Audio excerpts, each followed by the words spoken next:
Aujourd'hui, dans les voies du village, nous revenons sur une affaire qui a bouleversé la France entière.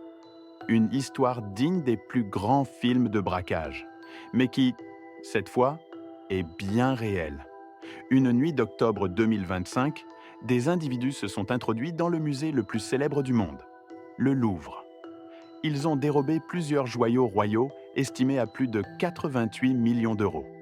Depuis cette nuit, les enquêteurs cherchent à comprendre comment un tel vol a pu se produire dans un endroit considéré comme l'un des lieux les plus sécurisés d'Europe.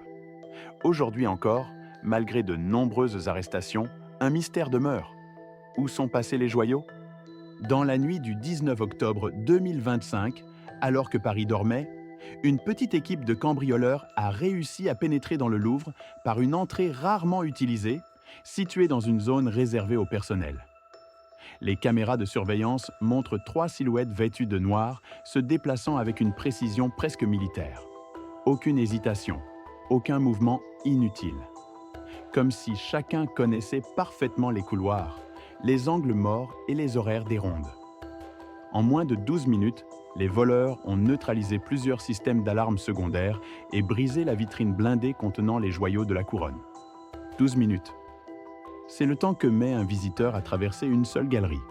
Eux, ils ont volé la pièce la plus protégée du musée dans cet intervalle. Lorsque les agents de sécurité sont arrivés sur place, il était déjà trop tard.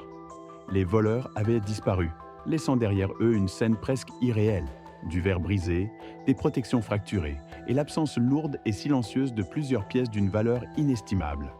Le lendemain, la France se réveille sous le choc. Comment un musée doté d'un système de sécurité aussi sophistiqué avait-il pu être victime d'un vol aussi rapide et maîtrisé?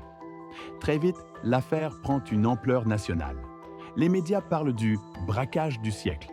Les premières heures de l'enquête révèlent un détail troublant. Aucune alarme principale ne s'est déclenchée. Les systèmes ont été désactivés sans laisser de traces. Les enquêteurs commencent alors à envisager l'implication d'un complice interne, ou le travail d'une équipe dotée de connaissances avancées, peut-être même issue de services spécialisés. Pendant plusieurs semaines, la police scientifique analyse les lieux. Un cheveu, retrouvé sur une grille latérale, conduit à un premier suspect, puis à un deuxième. Les deux sont connus pour de petits délits, cambriolage, vol de voiture, escroquerie mineure. Rien, absolument rien, ne les reliait de près ou de loin au monde du trafic d'art international. C'est ce qui étonne le plus les enquêteurs. Comment des individus si peu expérimentés dans les réseaux criminels de haut niveau ont-ils pu organiser un vol d'une telle précision? Le 28 novembre, un tournant majeur survient. Un quatrième suspect est interpellé et officiellement mis en examen. Avec lui, on pense tenir le dernier membre du commando. Mais rapidement, un problème surgit. Malgré 4 arrestations, aucun des joyaux n'a été retrouvé. Plusieurs théories circulent. Certains pensent que les voleurs ont agi pour le compte d'un collectionneur privé. D'autres imaginent une opération commanditée par un groupe criminel étranger.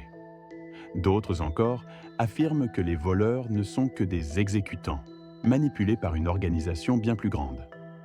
Les interrogatoires n'ont apporté aucune réponse claire. Les suspects se contredisent, minimisent leur rôle ou affirment ne pas savoir où se trouvent les pièces volées. Pourtant, un détail fascine les enquêteurs.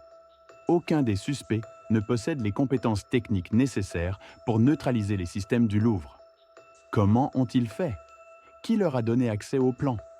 Et surtout, pourquoi les joyaux n'apparaissent-ils nulle part? Sur aucun marché noir, aucune rumeur, aucun mouvement suspect dans les circuits clandestins internationaux. C'est ce silence total qui inquiète, car normalement, un objet volé finit toujours par réapparaître, même brièvement. Aujourd'hui, l'enquête officiellement avance, mais en réalité, elle piétine. Le musée a renforcé sa sécurité, les experts spéculent, les médias s'interrogent. Mais une seule question résonne encore. Qui détient vraiment les joyaux du Louvre? Les spécialistes de la criminalité artistique sont formels.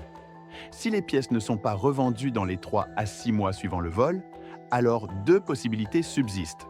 Soit elles ont été détruites pour dissocier les pierres précieuses de leur monture, une perte culturelle irréparable. Soit elles ont été cachées, quelque part en Europe, dans l'attente d'un repreneur extrêmement fortuné et extrêmement discret.